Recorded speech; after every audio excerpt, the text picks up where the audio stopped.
Tangkaplah daku, kau kujitak. Kenal Lupus? Anak kelas 1 SMA merah putih yang doyan mengenakan baju lengan panjang itu loh. Dia lumayan ngetop. Serius.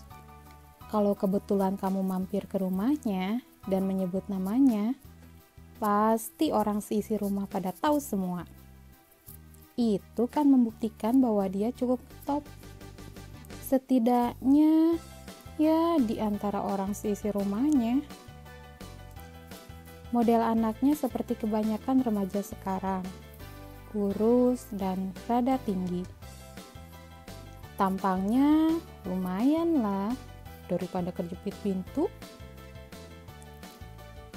Yang menarik sih model rambut dengan rambut depan yang panjang hampir menutupi matanya. Sementara bagian samping dipotong rapi ke arah belakang. Sedang bagian belakang panjang hampir menutupi kerah. Biar kayak John Taylor, sahutnya GR. Kamu dari belakang malah kayak Mick Jagger loh. Begitu teman-temannya sering memujinya. Tapi kalau dari samping, kok kayak mikrolet? Dan Lupus tak pernah merasa tersinggung diledek begitu. Bila kamu kebetulan sempat memperhatikan dengan lebih seksama lagi, kamu akan melihat dia selalu membawa permen karet kemanapun dia pergi. Jangan sekali-kali minta, karena dia terlalu pelit untuk memberikan makanan-makanan yang sangat dia sukai. Kecuali kalau kamu tukar dengan coklat yang harganya tentu lebih mahal. Dan Lupus hanya akan memakan permen karetnya saat dia merasa grogi, bingung, atau tidak mempunyai makanan lain yang bisa dia minta dari temannya secara gratis. Curang ya? Dia memang begitu. Dan satu hal jelek, dia tak pernah bisa menghilangkan kebiasaan buruknya untuk menempelkan bekas permen karet pada bangku sebelahnya yang kosong di bis kota. Entah berapa korban yang telah dirugikannya. Satu hal lagi yang perlu kamu ketahui, dia mempunyai sifat yang sangat pendiam, terutama kalau lagi tidur. Tapi gak tentu juga dia bisa menjadi orang yang begitu cerewet jika berkumpul dengan orang-orang yang disukainya. Dan seperti kebanyakan remaja lainnya, dia pun amat menyukai musik. Semua musik, kecuali musik ilustrasi film horor. Dia tak bisa melepas kebiasaannya untuk bernyanyi kalau lagi jalan-jalan. Kalau sudah begitu, teman sebelahnya akan terkejut dan menatap cemas padanya. Kamu lagi batuk ya? Dia juga suka menulis artikel dan kadang juga cerpen di majalah remaja. Keahlian ini mungkin satu-satunya hal yang bisa dibanggakan dari dirinya. Karena dengan begitu, dia tak pernah minta uang dari ibunya. Kecuali kalau terpaksa. Malangnya, dia justru sering berada dalam keadaan terpaksa harus minta uang pada ibunya. Tapi ibunya yang baik hati itu tak pernah kesal. Sebab kalau lagi punya uang banyak, Lupus sering memberikan sebagian kepada ibunya.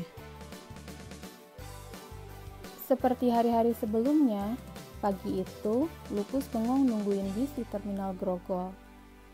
Sejak terminal bis Grogol dipindahkan ke Kalideres, tahu Kalideres kan? Itu loh, dekat California. Lupus memang merasa dirugikan.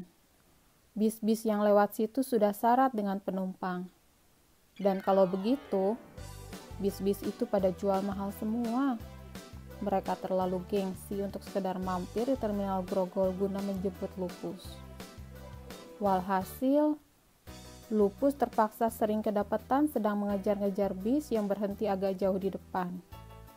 Ditambah lagi, bis yang jurusannya lewat sekolah Lupus termasuk langka. Kadang sebulan sekali baru lewat. Itu juga kalau sopirnya merasa iseng karena tak ada hal lain yang perlu dikerjakan. Dan Saat itu, Lupus masih asyik berbengong ria. Saking lamanya, mukanya udah kayak terminal face. Mana bawaannya lumayan banyak seperti orang yang mau pulang kampung. Ini gara-gara guru biologi yang menyuruh bawa contoh-contoh tanaman, baju praktek, barang-barang lain untuk praktikum biologis yang nanti. Tunggu muncul. Maka seperti para transmigran lain, Lupus dengan semangat 45 turut berpartisipasi membudayakan lari pagi dalam rangka mengejar bis kota. Lumayan, Lupus bisa menyusup ke dalam, berdesakan dengan seorang gadis manis berseragam sekolah. Dan ini memang merupakan satu-satunya nikmat yang diberikan Tuhan buat orang-orang seperti Lupus. Hanya pada saat itu Lupus berani menyentuh cewek, mencium bau parfumnya, dan sekaligus mengajaknya ngobrol. Siapa tahu jodoh.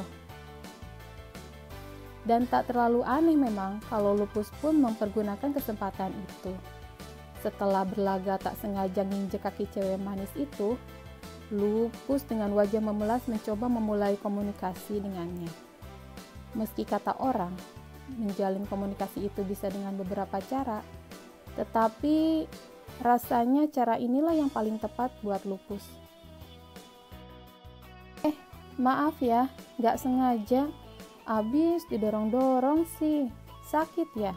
Ekspresi Lupus benar-benar sempurna, menunjukkan rasa penyesalannya. Wah, ada bakat jadi aktor watak dia. Enggak sakit. Injek aja terus, sahut cewek itu dingin. Lupus kaget. Berkat sandiwaranya yang kurang sempurna, dia sampai lupa mengangkat kakinya yang menginjak kaki cewek itu. Kamu marah ya? Wajah Lupus penuh penyesalan. Kali ini serius. Gadis itu tersenyum. Oh, God, ini kesempatan baik. Nama kamu siapa? Tanya Lupus setelah beberapa saat saling membisu. Gadis itu sedikit heran mendengar pertanyaan yang rada lain itu. Dasar cowok, habis ngincek minta kenalan. Beberapa saat dia cuma memandang Lupus. Lupus jadi serba salah sendiri. Jadi mikir, apa dosa nanya begitu? Saya Yanti, kamu siapa? Sahutnya balik bertanya. Saya Lupus, jawabnya sambil mengulurkan tangan. Dan bisa ditebak, untuk seterusnya mereka ngomong soal sekolah, cuaca, film, musik, dan makanan favorit. Di luar jalanan macet. Pagi-pagi begini memang banyak orang yang bertugas. Tapi Lupus sama sekali tidak mengutuki keadaan itu, malah bersyukur. Dan di Senayan, seseorang turun, meninggalkan bangku kosong yang langsung diduduki Yanti. Lupus pun segera menitipkan bawaannya yang banyak kepada Yanti. Contoh-contoh tanaman, serta diktat yang besar-besar. Tapi sial, di sebelah Yanti ternyata duduk seorang cowok yang langsung mengajak ngobrol Yanti. Jauh lebih agresif dari Lupus. Ngomongnya disertai humor-humor yang sama sekali tidak lucu menurut Lupus, tapi bisa membuat Yanti tertawa-tawa kecil. Lupus mengutuk Yanti yang begitu mudah akrab dengan cowok itu, sampai menelantarkan dirinya. Dasar cewek, makinya dalam hati. Dan dia terus menggerutu sampai kelupaan turun. Akhirnya dengan tergesa-gesa, Lupus pun menerobos desakan penumpang untuk segera melompat ke pintu bis. Kiri bang! Teriaknya sambil menggedor-gedor pintu. Sang kondektur pun memandang sewot ke arahnya. Sial lu, bukan dari tadi bilangnya. Lupus melompat turun sambil meledek kondektur yang marah-marah. Lalu jalan menelusuri trotoar. Tapi, astaga, barang-barang bawaan serta diktatnya ketinggalan di bis. Lupus langsung balik, hendak mengejar bis itu. Tapi yang tertinggal cuma kepulan debu dan derunya. Lupus habis memaki-maki. Dasar cewek pembawa petaka. Percuma tadi bangun pagi-pagi nyari contoh tanaman buat praktek kalau akhirnya begini. Mau pulang lagi, jelas gak keburu. Wah, rasanya mau teriak keras-keras, menumpahkan kekesalan yang membludak di hatinya. Tapi situasi tak mengizinkan. Banyak anak-anak sekolah yang lagi jalan. Jangan-jangan malah dikira gila. Jalan paling aman ialah memakan permen karet dan menggigitnya keras-keras. Dia nyesel kenapa tadi rambutnya si Yanti gak ditempelin permen karet saja, biar tahu rasa. Hei, Lupus! Dari kejauhan terdengar suara cewek memanggil. Lupus segera menoleh. Itu Yanti sambil mengacung-acungkan tanaman serta diktatnya. Kamu lupa bawa ini ya? Teriaknya lagi. Wajah Lupus berubah cerah. Loh, Yanti kan harusnya turun di Majestic. Kok dia bela-belain ngebalikin barang-barang itu sih? Pikirnya. Wah, makasih banget Yan. Bawa sini dong, saut Lupus girang sambil menghampiri Yanti. Tetapi Yanti malah menjauh sambil tertawa-tawa. Ayo, tangkap dulu dong. Hahaha. Dan Lupus pun mengejarnya dengan mudah.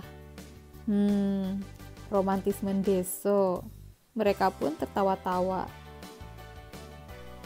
Kamu sombong ya, turun gak bilang-bilang, saut Yanti terengah-engah. Lupus cuma mencibir. Kamu sih keasikan ngobrol sama cowok itu, jadi ngelupain saya, balas Lupus. Idi, cemburu ya? Enggak, jawab Lupus dengan wajah memerah. Tapi akhirnya Lupus pun dengan setia menemani Yanti menunggu bis yang akan lewat berikutnya. Gak peduli bel sekolah yang berdentang di kejauhan. Dan dia malah bersyukur ketika bis yang ditunggu tak kunjung tiba. Sekian cerita kali ini, sampai jumpa di cerita berikutnya.